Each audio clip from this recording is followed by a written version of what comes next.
No nos van a quitar de aquí. Bueno, arranca esta conexión Quilombo, una conexión Quilombo muy especial, porque nos vuelve a visitar un amigo de esta casa que nos viene a traer un libro. Javier Venegas, ¿cómo estás? Bienvenido. Encantado de estar aquí, gracias Luis. Bueno, nos viene a traer este libro publicado por Disidente, un libro muy esperado. Teníamos muchas ganas de leer el libro de Javier, Claves del nuevo totalitarismo que infecta a las sociedades occidentales. Un libro que yo les recomiendo que se apuren a comprarlo, porque fíjense, Jessy dice Javier Venegas, fíjense en Amazon, número 1 en ventas, se está vendiendo como churro en la parte de política, en la parte de sociología, y no es para menos porque es un libro indispensable. Javier, ¿te esperabas esta repercusión? Pues no, la verdad, nunca te esperas, siempre te pones lo más humilde, porque hay que afrontarlo así. Hombre, tener aspiraciones de que alguien lo lea, pues siempre las tienes. Ahí sabes el refrán ese que dice que si quieres que alguien si quieres que algo no se sepa, escríbelo en un libro, ¿no? Pues entonces a veces partes con esa mentalidad. Pero bueno, la idea es trasladar una serie que creo que son hallazgos y nos pueden hacer pensar sobre por qué estamos como estamos, ¿no? Bueno, yo tuve la posibilidad de leerlo a través en la edición de ebook y es un libro fabuloso. Muchas de las cosas es cierta que las teníamos el privilegio de haberlas tratado aquí en la sección que teníamos en el Quilombo, pero no por eso no deja de ser atrapante. Para mí, si le tuviera que poner un subtítulo, sería La genealogía, porque es el libro que trabaja, para mí, el que mejor trabaja la genealogía de lo que ha sido lo políticamente correcto, la corrección política, como le quieran llamar. Dices que la enfermedad de esta época, la enfermedad en Occidente, es el pesimismo, es el sentimiento de culpa y es esa depresión que tenemos, a causa de un extraño milenarismo, ¿no? Y lo curioso es que esto está muy ligado a la corrección política que sitúas en el tiempo, la sitúas a fines de la primavera. Sorprendente, ¿no? Sí, bueno, por ponerle una ubicación, porque ¿no? Estas cosas es difícil decir exactamente el día, el año y el día en el que se producen, pero desde luego hay una tendencia a considerar que la corrección política es casi algo que surge en la década de los años 60, con aquella escuela de Frankfurt, con el Gramsci, con tal, y yo no soy de esa opinión. Creo que la corrección política existe anteriormente, es un fenómeno casi psicológico de masas y tiene su origen en la catástrofe de la Primera Gran Guerra. O sea, la Guerra Mundial. Es que, mira, dos citas, ¿no? Una, la de Max Hastings, la del libro 1914, el año de la catástrofe. Voy a leer algo que nos va a sonar muy actual. Dice: los jóvenes con bigotes y pipos humeantes, tocados con el inevitable sombrero de paja, impulsando bateas en compañía de chicas de cabello de paje, cuello alto, hacen pensar un idilio antes de la tormenta. En los círculos de la buena sociedad, incluso el lenguaje, y esta es la parte el lenguaje estaba terriblemente encorsetado. Expresiones como maldita sea o puñetero eran intolerables y no se oían voces más fuertes entre hombres ni mujeres, salvo en un contexto muy personal. Decente era un elogio de primer orden, desvergonzado representaba una condena inapelable. Y la otra la complementas con otra de Stefan Zweig. Después de la guerra, claro. Después de la guerra, y dice: todas las formas de expresión de la existencia pugnaban por farolear de radicales y revolucionarios, ¿no? Ahí hay un cambio entre esos soldados que vienen de la guerra. ¿Y qué pasa? Pues yo creo que, sinceramente, bueno, la Primera Guerra Mundial es un tema muy complejo, pero no, el libro no va de esto, ¿no? Es decir, okay, sí intentas marcar que se produce una reacción de amnesia selectiva. Es decir, leyendo bastantes libros, bastantes referencias, te das cuenta de que la generación prebélica de la Gran Guerra era una generación que intentaba encontrar sentido, estaba un poco, digamos, por así decir, un poco fatigada o hipereufórica, y en el fondo fatigada, muchas personas buscando una referencia, un ser dentro de la propia sociedad. Era una sociedad muy agitada, muy cambiante, había evolucionado muy deprisa y había una cierta sensación de ansiedad, ¿no? Había una ansiedad, y la Gran Guerra se recibe por parte sobre todo de la juventud, de los más jóvenes, como una gran noticia. Ellos creen que eso va a ser un gran acontecimiento purificador, que va a alumbrar un mundo nuevo y ellos quieren ser protagonistas y ser los héroes de esa transformación. Por eso van contentos, muy contentos, sobre todo los de la clase media emergente europea, los que vivían en el campo, los que trabajaban la tierra iban bastante más a disgusto, ¿no? Todo hay que decirlo. Pero la burguesía y los jóvenes burgueses emergentes de la clase media emergente europea iban muy contentos a la Gran Guerra, pensando, además decían, no, si para Navidad estamos de vuelta, pensando que esto iba a ser un desfile, un paseo militar, ¿no? Es decir, iban a hacer verdaderas hazañas dignas de ser nombradas. No sabían que eran conducidos a un matadero. A un colosal matadero. ¿Sabes que hay una película de John Ford que se llama Cuatro hijos? Es una película muda. Es la vida de se llama Cuatro hijos porque son los 4 hijos de una mujer que en la Primera Guerra Mundial pierde 3. Y entonces y hay una parte desgarradora en la cual los altos mandos del ejército van a la puerta, van a golpear la puerta, a llevarse al cuarto, y ella, como diciendo, no lo llevéis, uno, ya ¿no? he dejado, ya os he dado 3. En la escena en la cual están en la estación de tren, que se los llevan, es exactamente, fíjate, te estoy hablando de una película muda de John Ford, y efectivamente están celebrando, iban felices, Sí, sí. felices. Sí, y las propias sociedades. Donde no había tanta alegría eran las familias campesinas, donde los jóvenes eran mano de obra necesaria en la casa, porque claro, tener que desprenderse de ellos era un verdadero problema para las familias. Claro. Pero las clases emergentes de una época ya de la gran de la gran industrialización, de la transformación de las sociedades, de las ciudades y tal, pues la clase media emergente, que era más pudiente, pues lo veía como aquello algo estupendo, ¿no? Entonces tú dices, los hijos de esa burguesía pujante tenían una visión romántica, festiva, lo que decías, daba por supuesto que esto iba a ser un desfile militar. Finalmente no pueden asumir ese trauma, no lo pueden. Los que consiguen volver vivos, claro. ¿Y qué hacen? ¿Y se lo endosan? A los mayores. Es decir, en cierta forma es verdad, esto no, la Primera Guerra Mundial no es culpa de los jóvenes, es decir, eso de buscar las culpas es complicado, ¿no? Es culpa de los gobernantes, de las naciones, de ciertas vehemencias, de ciertas necesidades de crecer, de desarrollo, de encontrar nuevos mercados, de nuevas áreas de influencia, de competencias entre naciones, en fin. Pero lo que sí es cierto es que los jóvenes animaron con vehemencia e incluso amenazaron con amotinarse a sus gobernantes y se mostraban pusilánimes ante las supuestas afrentas de las naciones adversarias, ¿no? Entonces hubo un cierto deseo de una combatir. Reacción contracultural. Y luego cuando se viven aquel espanto, aquel horror, que no me quieren imaginar lo que pudieron vivir los pobrecillos, que consiguieron llegar vivos, volver vivos, pues claro, vienen en estado de shock. Se les cae el mundo encima, reniegan del heroísmo, porque claro, la muerte en la guerra no tiene nada de épico, puede ser incluso hasta absurda. El sufrimiento, las penas, los padecimientos, el horror, la muerte que ven, la destrucción completa, ¿no? Es la primera guerra que afecta muy intensamente ya a las poblaciones civiles, a los civiles. Entonces, cuando ellos llegan, pues no asumen su parte de responsabilidad. Ellos animaron también el conflicto, entonces no pueden asumirlo. Ellos que habían peleado para tener un lugar en la mesa de los adultos, en ese momento dicen, no queremos vuestra mesa, no queremos vuestro mundo es un mundo viejo, gobernado por ancianos canallas. Entonces hay una amnesia selectiva, dicen, nosotros no tenemos la culpa de lo que ha ocurrido, y de hecho vuestro mundo viejo es una auténtica basura. Y no nos interesa ninguna de vuestras tradiciones y vamos a cambiarlo todo. ¿Y eso es el 15M? Bueno, es un 15M, pero a lo bestia, y además de forma muy gradual y muy, muy extendida. Es decir, es que esto se replica, bueno, ahí te pongo también referencias de Stefan Zweig, ¿no? Del mundo de ayer, donde él lo vivió en primera persona y te cuenta cómo, las transgresiones sexuales eran ya una constante, pero simple, y él lo dice, ni siquiera es que la homosexualidad fuera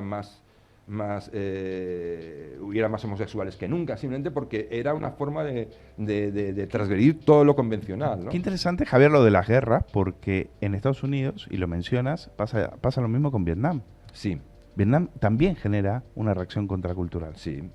Es que, claro, la sociedad norteamericana, en este sentido, la sociedad norteamericana siempre vivió un poco más aislada de los conflictos. Está en la Segunda Guerra Mundial, pero no la vive no la vive como la vive, por ejemplo, Francia, Alemania, Inglaterra, es decir, Holanda, ¿no? Pues es decir, que son países que quedan prácticamente con unos daños extraordinarios, ¿no? Ellos la viven, pero la ven en una cierta distancia, Entonces, quedan un poco a salvo de esa transformación, ¿eh? Mantienen lo que se llama la excepcionalidad norteamericana, eso de la individualidad, de la autoridad no solo del gobierno, sobre todo de la autoridad de la sociedad, de los padres sobre los hijos, de los profesores sobre los alumnos, de los abuelos como consejeros sobre... Pero eso se ha perdido. Eso, claro. Y entonces la guerra de Vietnam rompe todo eso, rompe todo eso. Es decir, o sea, es un shock. el mayo del 68 empieza en Berkeley. Claro. Empieza en las universidades americanas, no en la Sorbona, empieza en las universidades norteamericanas. Sí, empieza allí, pero fíjate lo curioso que es. Es decir, se ha trasladado una idea de que el mayo fue una revolución, es decir, como una sublevación o una general. No fue general. De hecho, en Estados Unidos la sociedad se partió en dos. Incluso diría más, no en dos, sino que hubo una parte importante de la sociedad que veía con disgusto todo eso.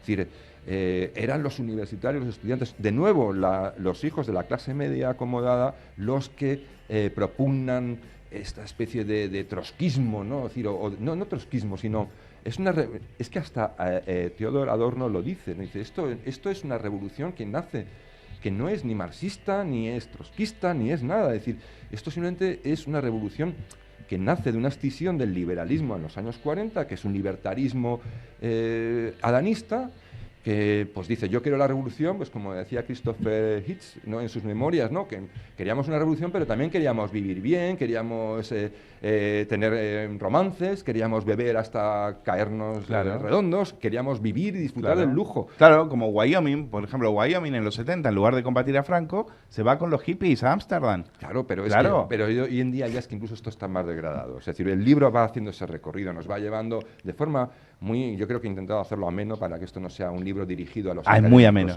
Está dirigido al público. Es muy ameno, pero el hecho de que sea ameno no significa que no es menos profundo, porque no tiene muchas referencias. Rompe mucho, es decir, una de las claves para mí, tú te apartas de cierta yo abro la cierta idea general, en el sentido de decir, estáis mirando mucho al marxismo, estáis mirando mucho a Gramsci, estás mirando mucho a la escuela de Frankfurt, pero los orígenes no están ahí. No, porque si fuera tan simple como detectar algo marxista, pues seguramente, pese a lo que digan, las sociedades tienden a aislar ese tipo, generan anticuerpos y bueno, la infección no prospera demasiado, ¿no? Pero cuando esa transformación no es solo marxismo, sino que es una nueva vía de transformación de ingeniería social que entra sin que te enteres y que cuando tú te das cuenta resulta que te ha dado la vuelta a tu mundo, lo he puesto del revés, ese es el peligro, por eso lo llamo la infección. Es una infección, y lo digo invisible, porque dicen, no, oye, es que lo del feminismo loco y lo de no sé qué no es invisible, es muy ostensible. Digo, sí,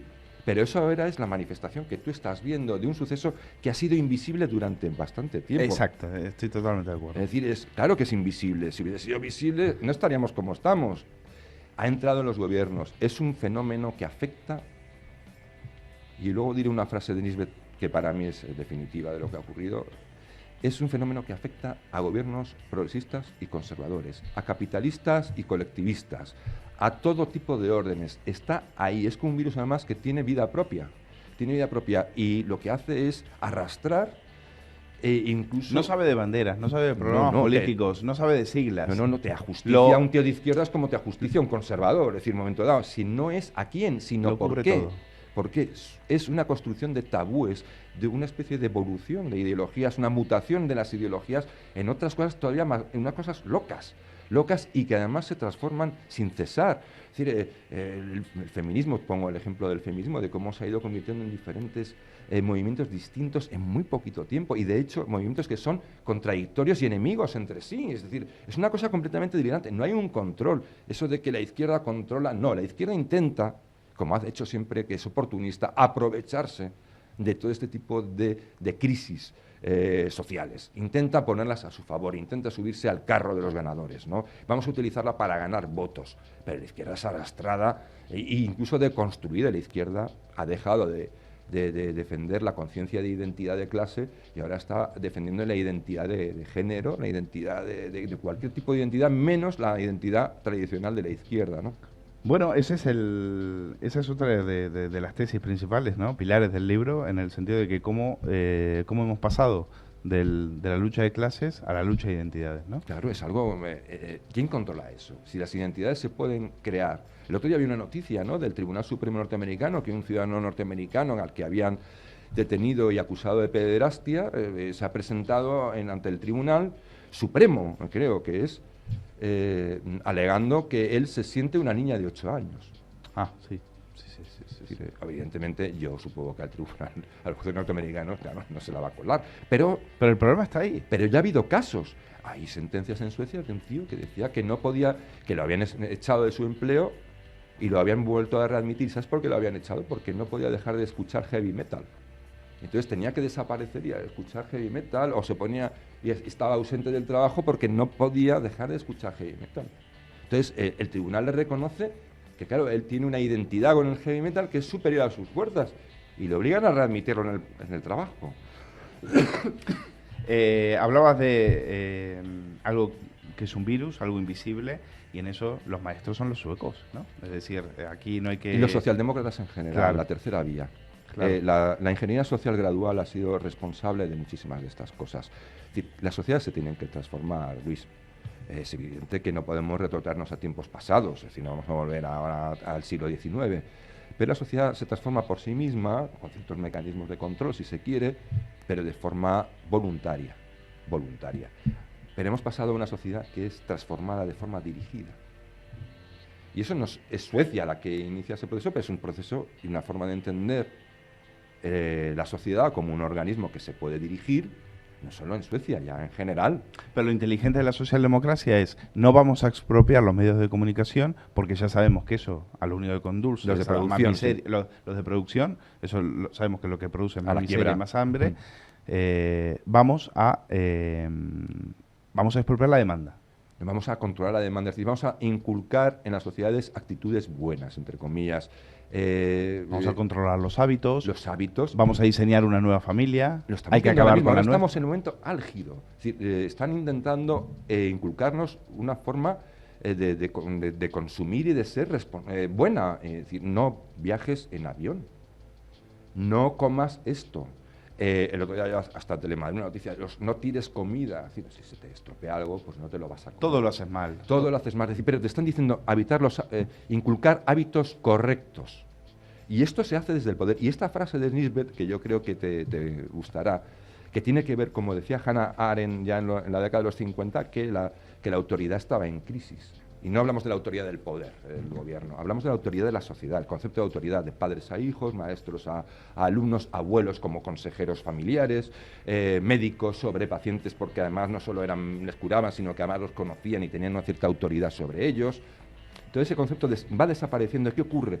Y como dice Nisbet, dice, algunos creen que el deterioro de la autoridad proporcionará una mayor libertad individual. Otros, sin embargo, pensaban que conduciría al caos. Dice, yo, sin embargo, anticipo que el deterioro de la autoridad conducirá a un ascenso irresistible del poder, que es lo que estamos viendo. La sociedad ha sido vaciada de su propia autoridad, de su propio sentido de autoridad, de su orden de autoridad, que se puede cambiar con el tiempo. Yo no quiero ser un tradicionalista, pero funcionaba. Esto es lo importante. Occidente no tira las cosas a la papelera cuando funcionan, las mejora, pero no las tira. Aquí la hemos tirado a la papelera. La sociedad se ha vaciado de autoridad. ¿Y a dónde se ha transferido esa autoridad? No tenemos autoridad sobre nuestros hijos, los abuelos no pintan nada, son abandonados, los profesores les pegan, a los médicos incluso también les sacuden, a veces les arrean los pacientes en los hospitales o no hacen ni caso. ¿Dónde está esa autoridad? En el gran gobierno, en el Estado, en este Estado que llaman, no soy contra el Estado, ojo, pero este gran gobierno sí es muy peligroso. Ese gobierno que se ha transferido la autoridad a sí mismo y que además se ha arrogado el derecho de construir y transformar la moral de la sociedad. Que es decir, esto está mal, esto está bien, esto está mal, esto está bien. Y luego, sobre todo, lo vemos con Ábalos, por ejemplo, el caso más reciente, decían, bueno, es que un ministro que no da explicaciones, no ya que dimita, es que no da explicaciones. Oiga, no se extrañe usted de nada. Esta es consecuencia del ascenso irresistible del poder. No solo lo vemos en Ábalos, lo hemos visto en otros gobernantes. No dan explicaciones. No, Ábalos dice algo peor, dice, ¿a quién le importa esto? Pero es un ejemplo paradigmático, ya hemos de decir como vamos llegando poco a poco al cenit. ¿Por qué? Porque el ascenso irresistible del poder tiene una mecánica, es decir, no está para servir, el poder ya no está para servir al ciudadano. El político está para servirse del poder. Y cuando alguien se puede servir del poder es cuando tenemos un problema muy grave. ¿Cómo lo controlas? Pero explícame eso de los estados, porque ahí me hago un lío. Es decir, por un lado, vamos hacia una especie de ese sueño nazi que había de varios pueblos, no naciones, ¿no? Sino pequeños pueblos, ¿no? Y por eso hay que incentivar el resquebrajamiento de las naciones, en el caso de, por ejemplo, incentivar lo de Cataluña, Brexit, la Unión Europea en ruinas. Por otro lado tenemos a los independentistas diciendo solo nosotros vamos a desafiar la ley, solo vamos a cumplir la ley que nos convenga, las otras las vamos a desobedecer. Eso lo dicen los independentistas, lo dijo Colau, eso forma parte de ese dogma y ante eso poco se pudo hacer, ¿no? Y el Estado, el derecho es opresor, el Estado de Derecho es opresor. Entonces, ¿en qué niveles? Por un lado tienes un Estado que está intentando aguantar como puede, vamos a decir, el Supremo, intentando aguantar como puede, y después tienes un macroestado que es el que el tercer estado, arriba, ¿no? Sí. Bueno, es que vamos a ver, la nación, el Estado-nación y la nación como comunidad es una institución. Se construye con el tiempo, nos podrá gustar más o menos, pero no es una cosa que podamos nosotros, como nueva generación que llegamos al mundo. ¿Qué es lo que les pasó a los muchachos de la Primera Gran Guerra que decidieron que iban a construir el mundo a su imagen y a su digamos, desde su perspectiva? Además, el problema es que no tenían una visión del mundo. Pues esto es igual. Es decir, nos gustará más o menos en España, pero es una institución que se ha construido a lo largo del tiempo. Y es real. Es un mundo preexistente. Nosotros no podemos llegar, ya lo decía hasta Popper, que era un gran liberal, es decir, el principio de autodeterminación es un principio contradictorio. Porque lejos de construir, de liberar a las minorías, genera nuevas minorías que están oprimidas. Es decir, mañana se bendice a Cataluña y habrá gente que va a estar muy mal, oprimida y que dirá, no, ya a su vez querrán emanciparse, ¿no? Pues esto... Entonces, ¿dónde está el punto exacto en la realidad? Es decir, en una cierta realidad, en un marco común de entendimiento. España existe, hemos asumido que existe, nos gustará más o menos, la podemos mejorar, podemos mejorar su democracia, pero es una realidad. Otra cosa es el Estado que no puedes controlar. Es decir, ese Estado en el que hay un señor que hace lo que le da la real gana porque es ministro y no tiene que dar cuentas a nadie, encima contesta con chulería, que es un insulto, pero no ya al votante de un partido determinado, no, es un insulto a su propio votante, jolines, porque el votante que le ha votado, y yo te he puesto ahí, y tú me tienes que obedecer a mí, en cierta forma, no obedecer, pero me tienes que respetar, y la forma de respetar es ser transparente, y dar cuentas de tus actos, y ya está. Y ese es el Estado que hay que nos está llevando, digamos, a una situación que es el Estado que está infectado de corrupción política, porque la corrupción política es una palanca de poder maravillosa. Sin embargo, tiene una dinámica que no tiene salida. Eso es peligroso. Es decir, no tiene salida. Conduce al caos, a la locura, al delirio. Aunque un señor vaya a un tribunal, un pederasta, y vaya a un tribunal y pueda salir impune porque él se siente una niña de 8 años. Exacto. Y haya un tribunal que se lo trague. O que por miedo le diga que sí. Exactamente. Y entonces se acabó. Otra cosa que me parece interesantísima es que, hablando de los partidos políticos, citas a Catley Baum diciendo que la política sufre una fuerte reideologización y hay que buscar atajos. Y entonces, en lugar de hacerle caso a sus programas políticos, ya directamente dicen, ¿qué pasa en la calle? ¿No? Vamos a ver lo que dicen los activistas. Claro. Y lo que digan los activistas, pues lo asimilamos y a partir de ahí ese va a ser nuestro... La verdad se hará en la calle, nosotros seremos su vehículo. Claro, es una forma de una economía. Los partidos han buscado una economía y además, sobre todo, de corto plazo. Ganar votos rápidamente, ¿no? Es decir, sin importar las consecuencias. Entonces, eso tiene un problema gravísimo. Se llama gobiernos de coaliciones de minorías. Eso es un fenómeno que está estudiado. Es decir, pues se juntan los grupos más activos, los más pesados, los más quejicosos, los que las televisiones le dan todo el día cobertura, mientras que a la gente, a la inmensa mayoría, pues no le ponen un micrófono y le dan cobertura. Entonces, ¿qué dicen los partidos? Es que la política es un trabajo duro, ¿eh? La política bien hecha es un trabajo duro, requiere horas y mucho intelecto.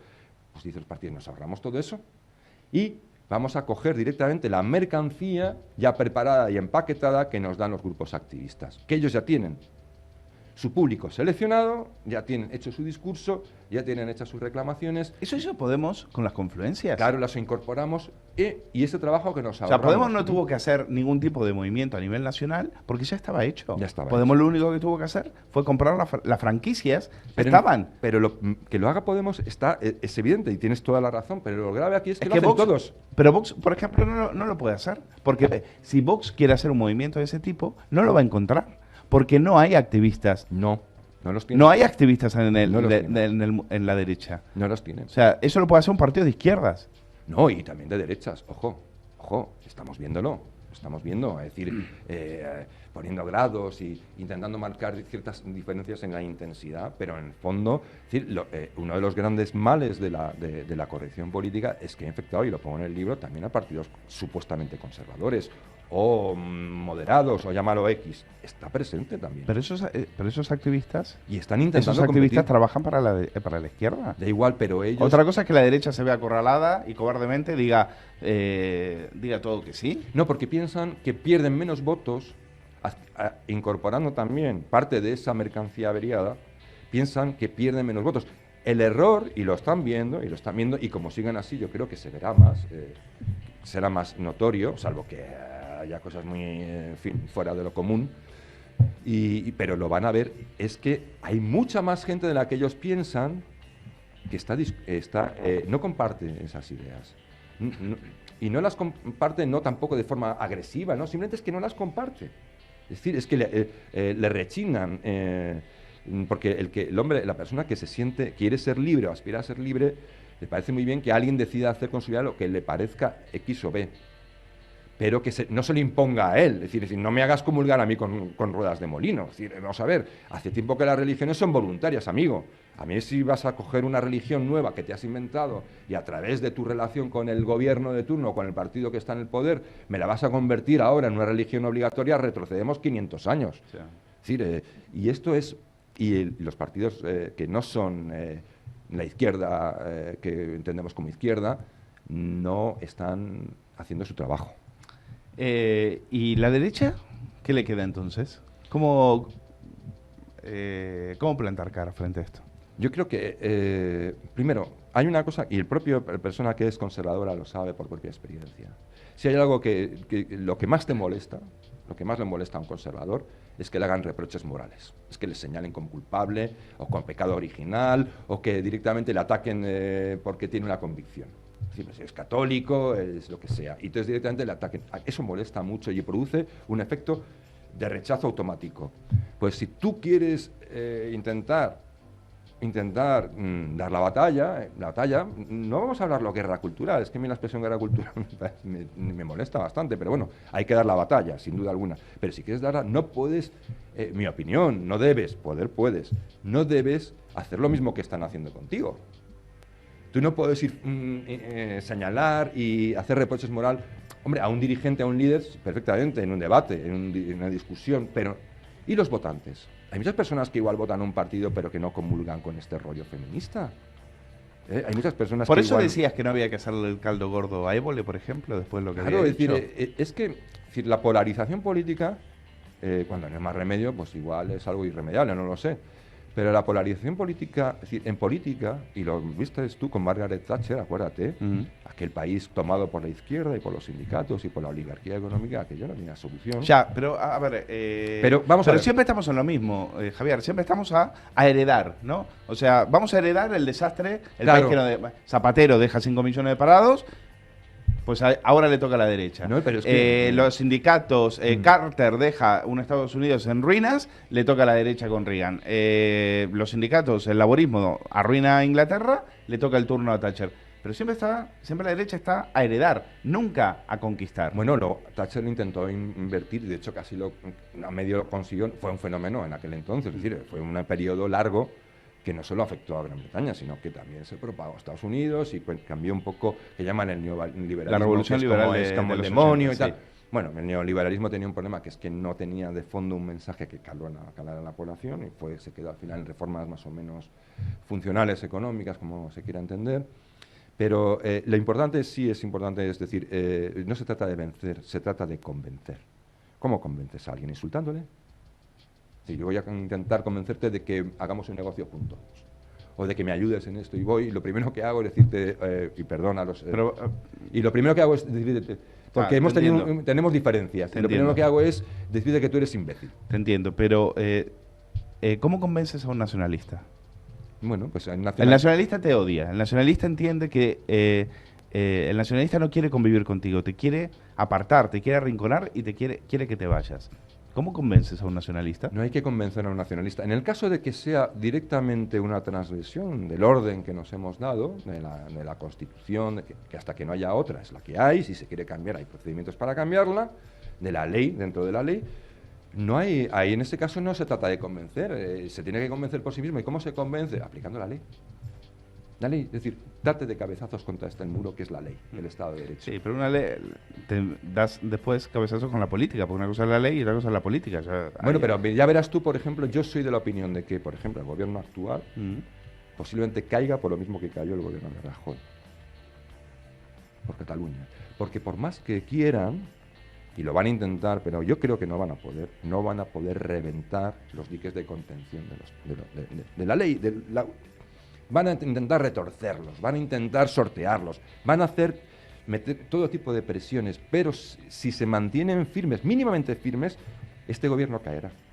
Caerá porque el problema catalán no es un problema de convencer, es un problema de realidad. Es decir, chicos, tenéis dos opciones, o acatáis la ley o nos declaráis la guerra. Es decir, es que caminos intermedios no va a haber. Bueno, para convencer, y en eso tú sí has sido muy coherente, has creado disidentia.com, que es la web en la cual acudimos para los que queremos reflexionar, lo que queremos pensar, lo que queremos leer, cosas con un contenido mucho más allá, mucho más denso, mucho más intelectual que lo que podemos tener en el día a día, ¿no? Pero escrito de tal forma, nosotros escribimos siempre pensando en el público, nunca pensando en académicos, nunca pensando en que nos lean otros periodistas ni analistas.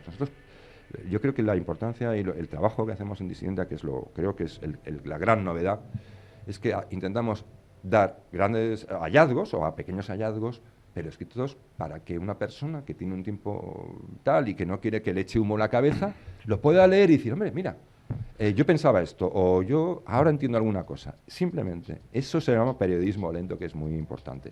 Periodismo bien hecho del momento es fundamental, pero también tirar del hilo es también importante y el público lo necesita a veces. Bueno, y fruto de eso también, editado por Disidentia, tu libro, La ideología invisible, lo pueden conseguir ya, ahí lo tienen, gracias Jessica. Ahí lo pueden conseguir. Ahí está en Amazon, las claves del nuevo totalitarismo que infecta a las sociedades occidentales.